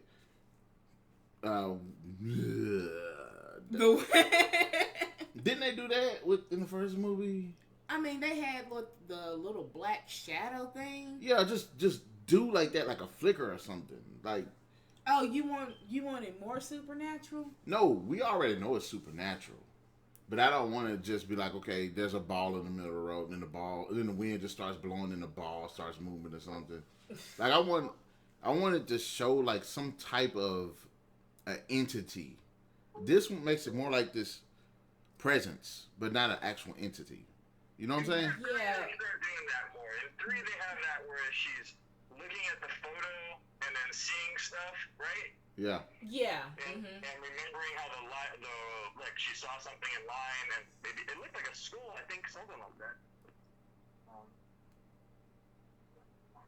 Yeah, I think. Oh yeah, she was identifying their deaths through the pictures. Yeah, besides the you remember when at the end when that was on the second one, right? Which one? What happened? Hey. Yeah, remember at the end when Eugene was in the hospital, the black dude, how all these things were happening when he was in the hospital room. Mm-hmm. So something like that, how the cord was just tightly pulling itself and the door closed and the little rush of wind and all of like that. I would have liked seen him look up at like one of the reflectors or something. Mm-hmm. Then you get the shadow moment. Mm-hmm. Then all this stuff starts happening. Okay, but also in 1 and 2, I don't know if y'all heard it, at the beginning of the movie when they showed Alex and also when they showed Kimberly at the second movie, they heard their name like a whisper. Somebody said Alex, and then in the beginning of the second one, somebody said Kimberly, like a whisper in their ear. No. Yes, yeah. So that was part of the like a little somebody whispering your name, and then you wake up to like a something and cold rush. Yeah, that happened. What the hell is this? Stephen King? What's that? The turtle? So maybe that was like a cold chill, somebody whispering your name. Nah, I don't like that. Because there ain't no reason for them to have no psychic powers. I don't care. I would give 3. Harper, I'm just going to touch on 3 for this little bit, and I'll let it go. And I agree with Kenner about the photos. Mm-hmm. That's clever. That was clever. Mm-hmm. That was actually clever. How she looked at the picture and then, you could see them burning like that. Yeah, like you look at it and it's like, okay, something in the pictures tell you what's going to happen. Okay, that was clever. But we'll save the rest of that discussion for next week. That would be awesome. These two are really cool. It's cool to keep this discussion on part 1 and 2. There's just so much overlap with the different trends in the movies. But yeah, they definitely take me back seeing them. I mean, everything in that 90s, 2000s has a kind of different quality to it, different look, and their styles and everything, just different world. But, okay, let me ask you this. Do you think the characters are a bit more fleshed out this time around? Yeah, in part 2, I think there's a little bit more development. Yeah, I think so a little bit. One of my favorite characters was the drug guy. The druggie. Oh, Rory? And the dude in the elevator who was trying to lick on the man with the spit. Come on. Let me get that for you. Oh, yeah. He didn't do that. He was an ass. But he was like a fun character. Like, he's one of those characters that, like, I liked him because he was, like, real chill. But then as this stuff was kind of going on, he started taking it a bit more serious. And then, yeah, but even as, like, at the end, when he gave the woman his keys, he was like, I don't want my mom to see all my porn and paraphernalia. we can he get rid of it for me. So, like, I liked his character. I did like the girl that got impaled. Oh, yeah. I did like her character. She was okay. She was kind of bitchy, but she was all right. The Blue Fairy lost her powers, so I can understand why she, was on the thing. What I want to know was, after all this happened, and Kimberly saying she was saying all this, why was everybody listening to her? Why did they feel the need to gather and listen to this chick who just got out the crazy house and then another girl who got premonitions? Wow. So this is my thing with the premonitions, though. Where are the premonitions coming from? I don't want to. So, if death is this overarching presence that's that's killing people or whatever, is there another opposing presence that's trying to make sure that's giving them a chance to survive? Otherwise, like, why would they have these visions? Or it can't be like, okay, death just strikes out of the blue because the people die every day. Mm-hmm. So my thing is, so where's the visions coming from? I would have liked it to be more subtle, kind of like Alex's, but maybe put a little bit more into the visions. No, she straight up had a vision while she driving. Like, bitch, you got me in the car with you. Don't be doing that. Like, I didn't like that. I'm still trying to figure out how that truck hit that car after all of that was said and done. She got out the car to go talk to the cop to tell him what was going on, and then some random truck hits her car anyway. Yeah. Like, where did that truck come from? So you think her friends should have lived? By what she did, yes. When she blocked off, everybody from the people she saw die. So maybe her friends should have lived then. It doesn't make no sense for you to do all of that, and then all of these people, you save all these people, but they die. Mm. And then they die in the same way they would have died had you taken the highway, but that doesn't really make sense because you did not take the highway. So how do they still die the same exact way? Mm. Right. Like, I don't know about that one. Yeah, I just didn't, there was like so many obvious things. Did you notice how fast everybody was driving? Nobody was using a turn signal. I noticed that during the movie. Like, when he saw the cop coming, getting in behind him, he was like, oh, get over this lane, there's a fucking cop behind us. She just, whoosh. I'm like, where's your fucking turn signal? Like, really, so it was like leading up to it. She was already nervous and crap. Then she had this vision out of nowhere. So and I didn't like the boy. I'm glad he got smashed by glass. Not like his mom either, because she was stupid. She was a fathead. Really good kill. I'm like, that's what she get. Which one was it? Hold on. Which one was it? The girls burned up in the sauna? That's the third one, right? Yeah. Okay, never mind. I'm getting it mixed up. The deaths are right there. I'm sorry, Kat Jennings. You got impaled in the head. Yeah, that's a good one. That guy is in the middle of the field, or not? Really good kills in this one. Yeah, I think I like the sliced and diced. This part movie where this good stuff keeps happening to people, regardless of if they can avoid it. Kind of the opposite of this movie. Would you like to see one like that? Huh? You said what? Where good stuff happens?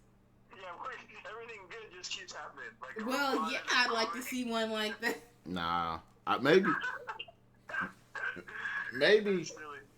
maybe have a movie, a Final Destination where a person like keeps trying to kill themselves, but it doesn't work through various reasons. You ever see that movie Better Off Dead? There we go.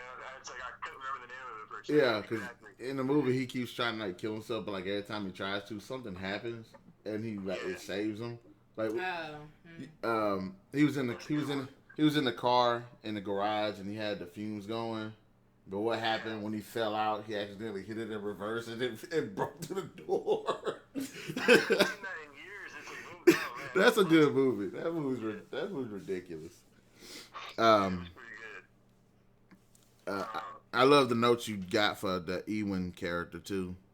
You like she wrote Evan. It said Right eye impaled, being a dumbass. No, okay, come on now. Think about it. Everything he did, he bought all that crap. His apartment was just junky. Yeah. I would at least, $250,000 he won? Go get you a freaking hotel for a couple of nights. Then buy all that junk. Maybe then everything would have been new. And then his hand down the garbage disposal thing, that was stupid. Him warming up Chinese food with a magnet in it, that was stupid. Like, really? I mean, I think he deserved it. Yeah, that was kind of dumb. I mean, I guess I could kind of see him being like, "Woo, that was a close one," and then the ladder hit him in the face. I mean, but then that goes back to I be you, and then Yeah. So it's like, okay, I ain't gonna say nothing. I'm just gonna get out the way. But then again, what if he'd have like rolled over and then the car would like backed up over his face or something? Yeah, okay, would your first instinct would have been to roll over after that? When I hit the ground, it would have been to roll over. To get out, to try to get up. Yeah, I think some people, but then, after all of that, you gotta like breathe a little bit, and then all of a sudden your eye is gone and you're dead. Ooh. I mean, when I fell and it was coming down, get out the way. Mm-hmm. That would probably been my thing. Like, okay, get out the way, because it's coming down. Right. So. What about you, Kenner? You guys like the elevator scene overall? The elevator scene I thought was kind of, I don't want to say stupid. I didn't like it because wouldn't it open? Or have elevators been known to do that? Because wouldn't the elevator open? Defect or something, It's like, I think of all the deaths, I probably think that was like the most cheapest one. Right, because why would you? And I hated that the cop, like I said, he did nothing cop-like. Why would you call the woman who just lost her son and say a man with hooks is gonna kill you? Why would you do that? She already worked up. You just gonna she freaked out. That's why I said the visions part was kind of stupid. Yeah. Because because you don't even see the dude kill her. You just smell, it's just a joker with some hooks. Right. Who's smelling her hair, weirdo. What I thought would have probably been a better death is the part where that boat swung down. Mm-hmm. Now, the boat would have swung down and it hit her and knocked her out the window or something. I was like, okay, yeah, I could deal with that one better. Yeah, something like that. But when I saw the boat, I always thought that would happen. That's fine. Yeah, and I'm like, the last time I seen something like that happen with an elevator was Resident Evil. That scene at the beginning of Speed where they're in the elevator. I think someone kind of gets caught in it, or they're about to. But yeah. Well, that was a good scene, I think. Yeah, if I remember it correctly. So I'm like, oh, it's not good. I'm like, okay. So I'm like, I like that. It's just my thing is like this movie kind of has the delivery of the execution of its prophecy thing. You give people prophecy, fine, cool. But my thing with it is they made it to where it was one person was responsible to try to save all these people. Mm-hmm. Don't like that. It's a little strange. It adds like moral and kind of faith-based stuff to it almost that doesn't need to be there. I feel that if people look into it too much and the main character is trying to do their stuff too much, it could kind of almost make them into like this weird martyr type deal. Yeah. And I prefer it to just be like, hey, pay your money and see the 6 kills that are in it that are unique, and maybe 2 of them won't be good, but 3 of them you'll remember, and that's what the movie is. And like when they try to put this like real intense nuance to everything, I can see why then critics kind of to say just give me the kills or something, but anyway. Let's see what the budget is for this. Yeah. $26 million, and it got $90.4 million. Mm-hmm. Wow. Each one of these made a lot of money, and probably 60 of that was in America. America, 30 of it was in worldwide. And I really don't even know how it cost that much, to be honest. Well, let me ask you this. In terms of Final Destination, and I think this is actually a better storytelling mechanism, because of what happened in this movie where the characters were related to the first movie in some kind of capacity, do you think all movies should be like that? Should be like that? Like as a continuation, not continuation, but do like a ripple effect. Because think about it, these people that had some connection with the first crew, right? They survived. Now they're going through it. Okay, the people in the third movie should have some connection, like, you know what I'm saying? Some would say it would make more sense because it would make it seem more like a ripple effect. Right. Right, and yeah. How about a guy in the second movie is like the brother of a pilot that died in the first one, and he was supposed to be on the plane too, but they could have gone in that kind of direction, like, some other passenger that was not on the plane. What happened to him? Mm-hmm. Right.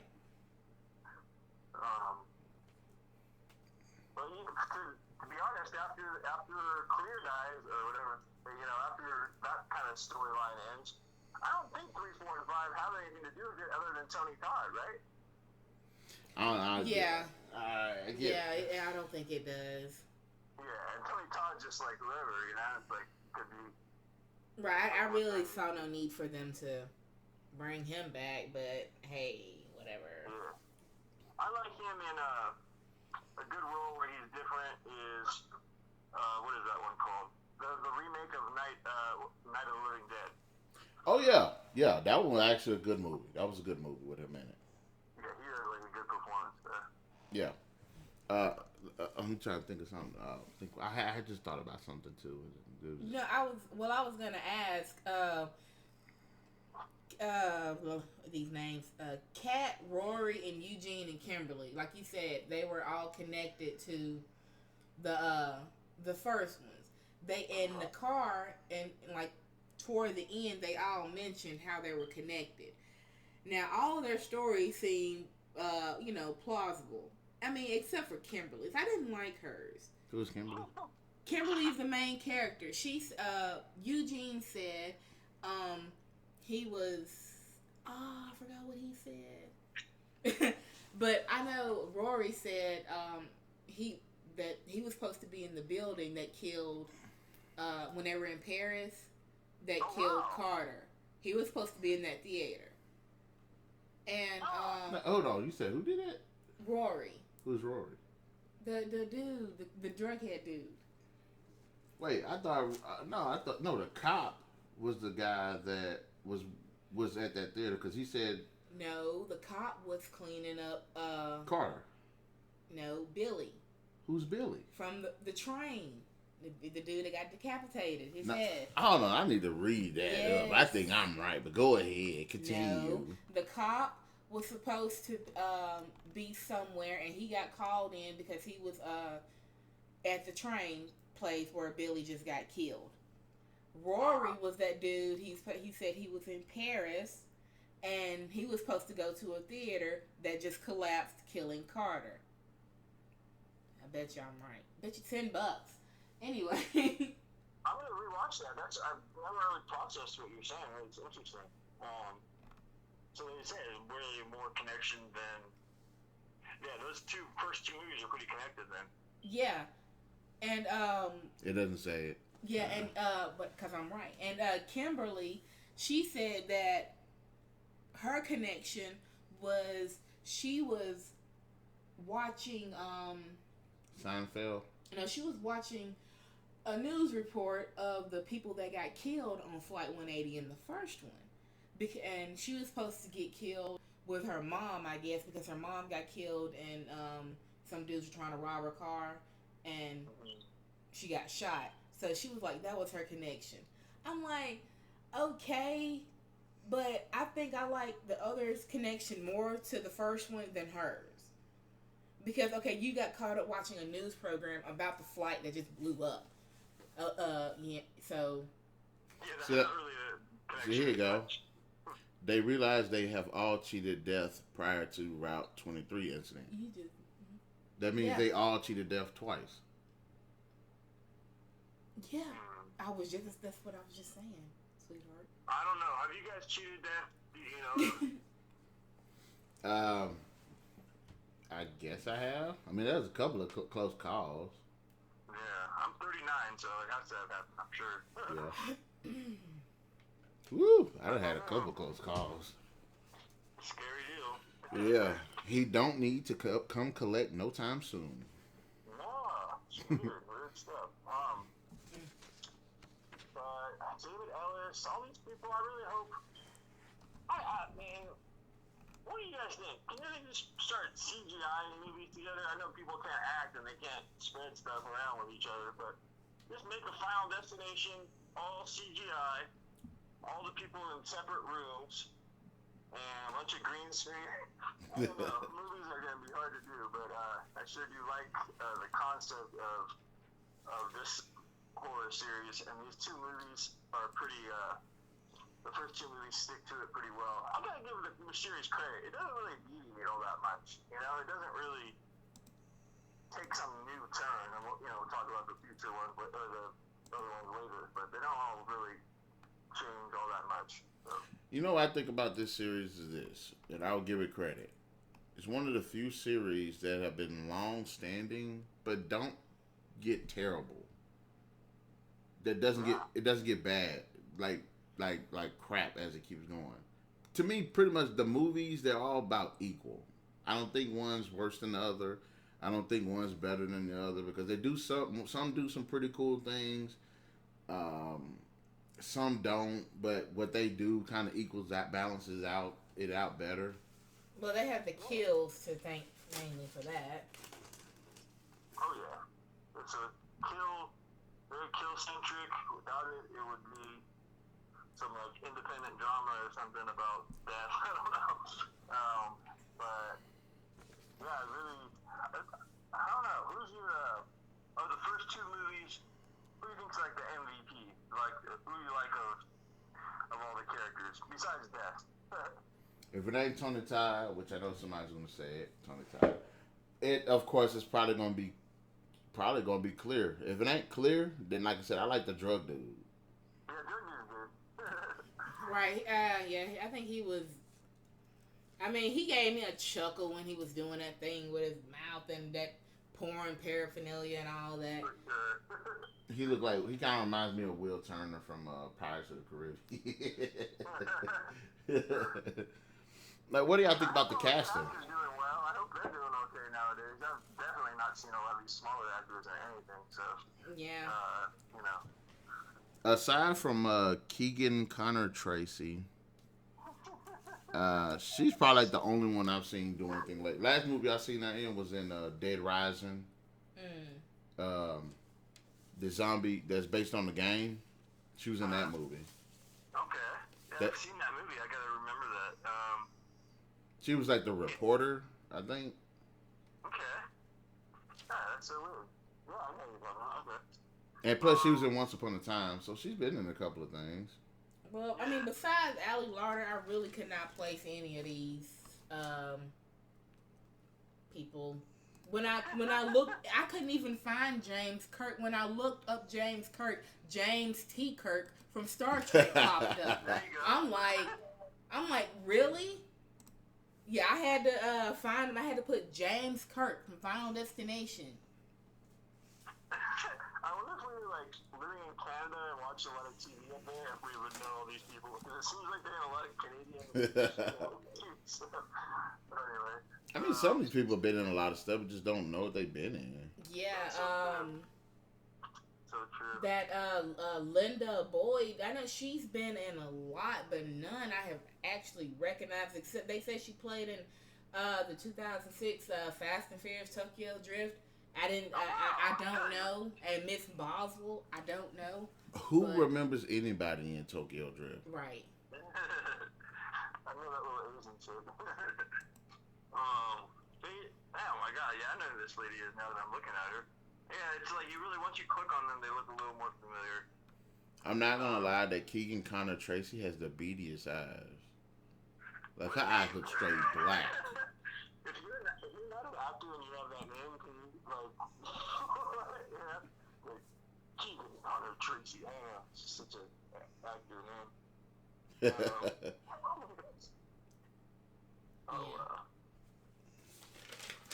Yeah, she's been in a lot of stuff. I hope James Wong can, well, I think the guy with the X-Files, that reboot didn't do that well, and he can just maybe focus on making another $100 million or something with these movies, because they would do well. I mean, I probably wouldn't release them in theaters anymore. I would just put them at home, because obviously everyone's going to be at home anyway, so, but, yeah, because, like, I think horror movies, last couple of years, a lot of really good ones have been coming out at home anyway, so. Okay, well, did this one, Final Destination 2 have you wanting to see more, or should they just, like, have left it at, would you really call 3 a sequel, or just I would call 3, like what you're saying, MademB, it's the same title, but I mean, I'd go rewatch it again in a couple minutes or later on, but they have nothing to do with it. It's very much a cool movie. I like how it just, okay, forget about part 1 and 2, we're going to do our own thing now. And maybe I'm wrong, maybe there is some connection, but I don't see that there's one. But does it necessarily need a connection? Oh, no. No, not necessarily, no. That's why when it comes to, like, Final Destination, I can't see nobody rebooting it because it's not one central story.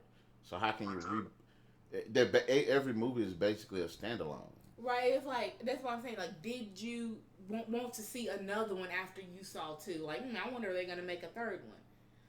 I mean, honestly, I can see how it can actually be like, okay, they can keep it like going. Like how they could, okay. Because it's like, it's the creativity of it that makes you want to see the next step. But my thing is, too, goes back to what I was saying, I just don't want to see these people just die in these creative ways. I want to see them figure it out. That's one problem. I don't like. I have with Saw. In every one of them, every single movie, you don't see the people figuring this stuff out. They just die. Right. I want to see. Yeah, this could be going. Yeah, you get in this trap. Some of the people want to die, but you want to see some of them live too. You want to see them people be smart enough to figure it out. What if Claire would have lived through 4 of these movies? That would have been crazy. Like, imagine all those things you would have to avoid, and like if they, like what you're saying, kind of had someone that overcomes this a lot. Right, she would have basically been the Laurie Strode of the Final Destination series, basically. Clear. It's clear.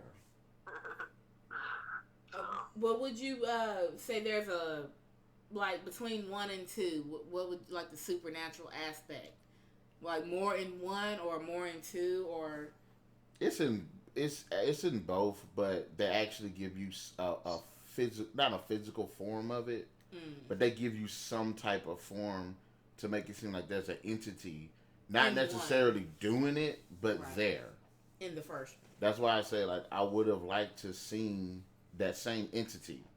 Like, okay, when things go down, have like a puff of black smoke somewhere, or a black shadow here. You don't see him necessarily doing it, or see it necessarily doing it, but it's there.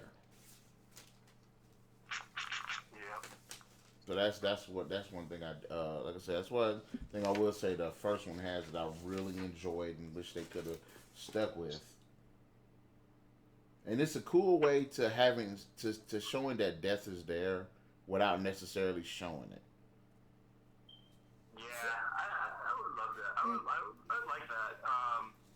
I think in part, well, we'll talk about future ones in other ones, but yeah, as the series goes on, they have less of what you're mentioning there. Well, could it get to be too much? Like, okay, there's 5 movies. I mean, basically they're showing, like, all these ways you can just die. It's like 1,000 ways to die. You just don't want to do anything. Like, could they be harping on it too much? The series. I don't think so. Like I said, I enjoy the creative processes behind it.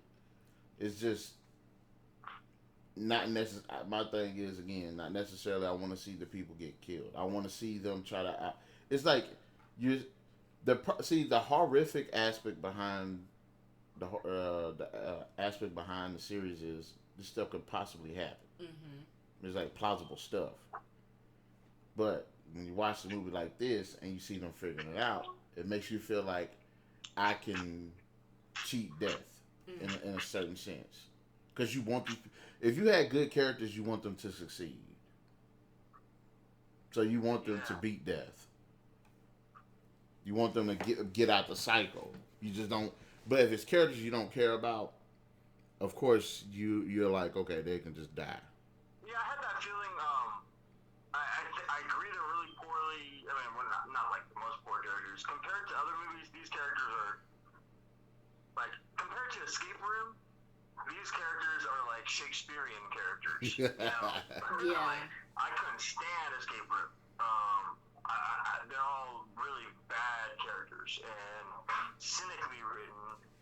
These ones at least seem very boring and bland, but at least they are characters. I don't know. It's hard to describe. They're not all like the same person over and over again, but they are in a way. But you know, you see Escape Room, or you see a movie from the last 5 years, kind of like the Halloween characters, Halloween 2018 characters. Geez, those are really terrible. Bad characters. Yeah. Those are terrible characters. Terrible. So I'd say every one of the characters in Final Destinations 1 through 2 are better than those, but that's not saying much. True. But yeah. Right, but who was the up and coming character? Not up and coming. Who was the main character that you actually cared about in 1 and 2? It was Claire, cause the other one was just asses. Like the other ones you just want to see as fodder. This is a movie of fodder. You just got, see this person explode. See this one. Right. You're just waiting to see how they die. Because I was just waiting to see how Carter was going to die. Oh. I think the second movie had better characters. And I will admit, the cop guy was a little bit weak. Mm-hmm. The main chick, didn't really like her. I liked the chick that got stabbed in the head. I liked the drug guy. The black dude wasn't bad. I liked him. Especially at the moment he got to freak out. That was but she still, ruled 1 and 2. Just give them a little bit more. They could have gave them a little bit more. This is why I feel about it. If it was following her character, I would have worked. It would have been a good trilogy. I could work out a trilogy. Mm. If it was, but since it's not following her character, they can make another one fall out care. That's what I'm saying. Like, why did they go to this girl? Why give her premonitions? It's really weird. I agree. But that goes back to what I was saying. It should have been they figured it out.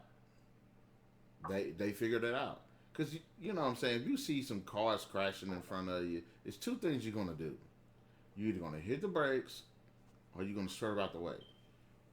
So I wonder why. Okay, would it have been too obvious to have in 2 just have Clear's character like her instead of Kimberly?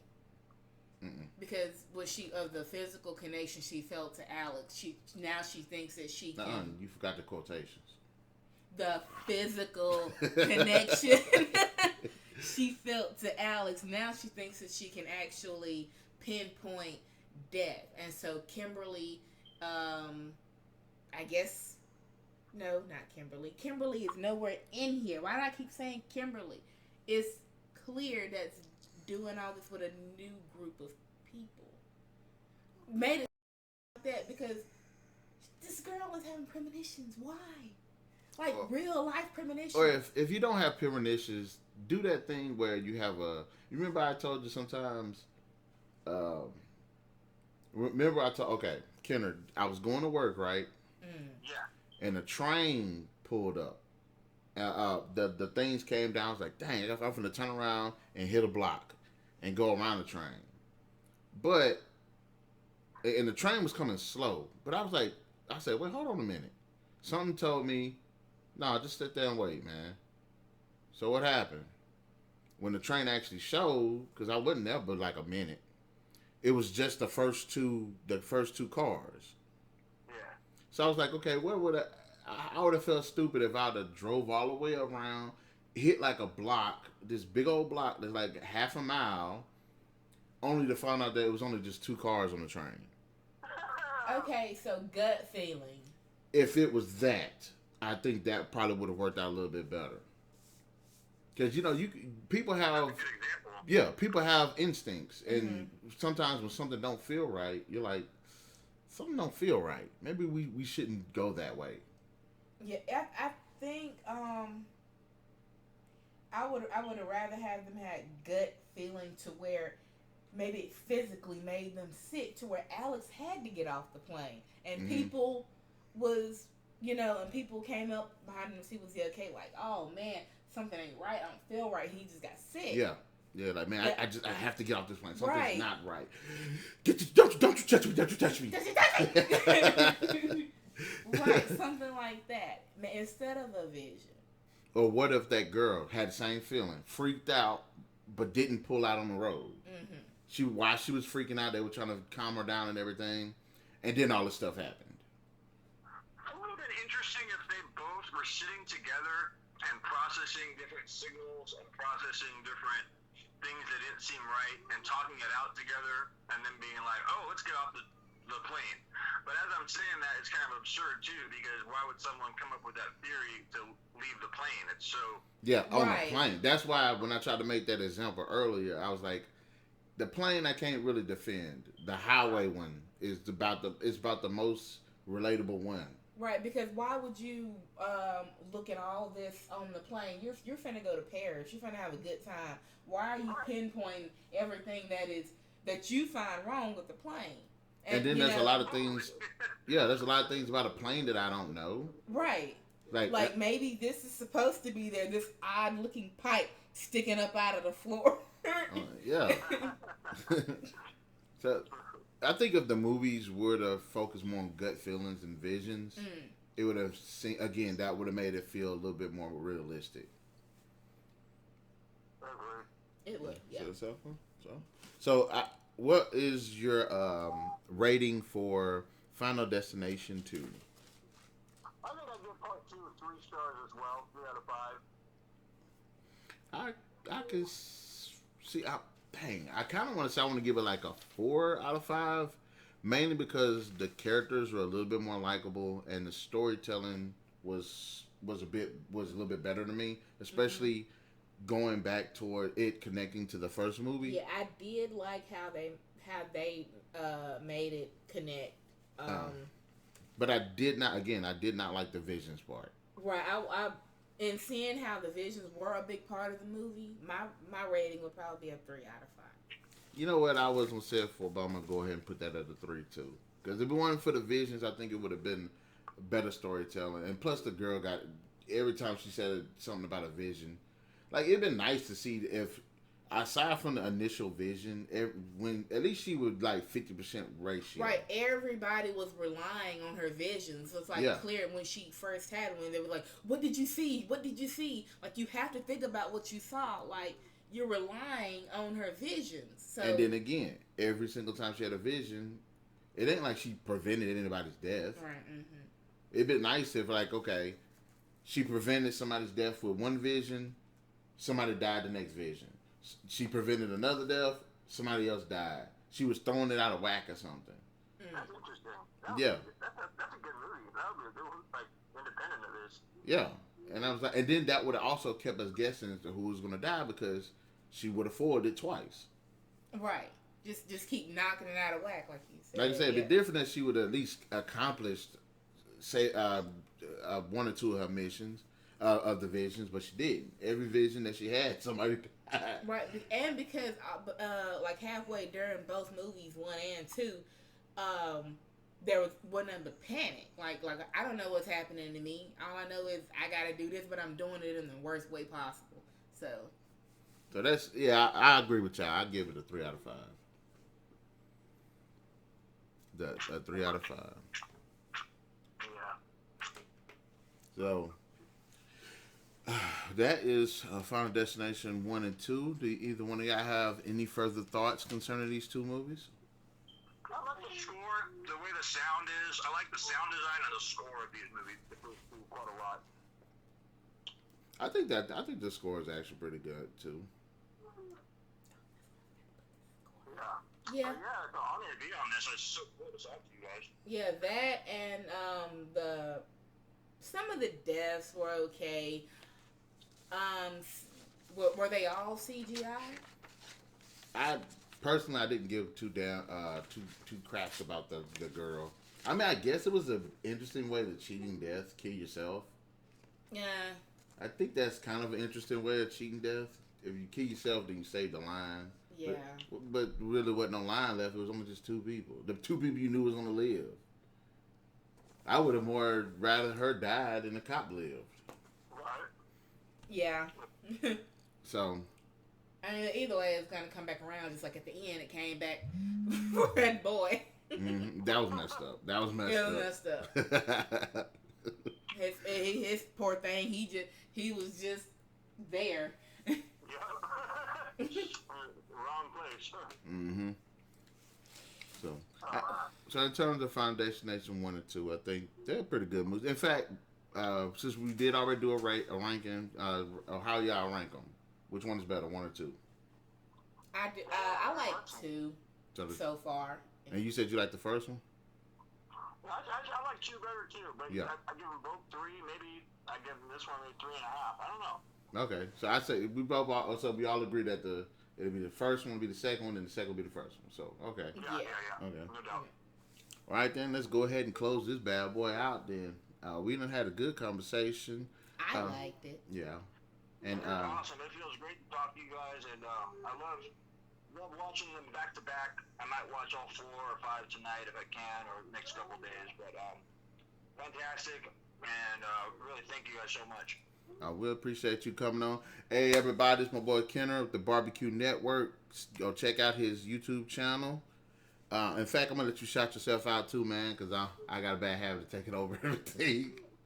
Oh no, it was great. I really appreciate it. I don't got much content up on there.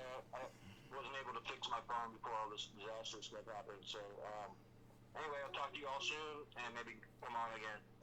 All right, we're definitely glad to have you. Again, this is my boy with the BBQ Network. Y'all go ahead and hit him up. He's going to have some content up as soon as he can. But he does have a lot of great commentary as well as informative information. So, again, hit that BBQ Network up. And y'all get some of the best of what we got here on YouTube. And yeah, man. So cool. As far as here on their Chase channel, we appreciate you guys coming to listen to our podcast. Be sure to hit that like, share, subscribe. Support Mr. Chase's channel. I came on it listening to some Friday the 13th stuff. I gotta tell you, all the other channels are good, but this guy is really authentic and great. And all of you said MademB, Ken, all the different guests. So check them out. All right. All right then, guys. Be sure to hit that like, share, subscribe, and that notification button to get the best of what we got going on here on this channel. And we'll definitely catch you guys later.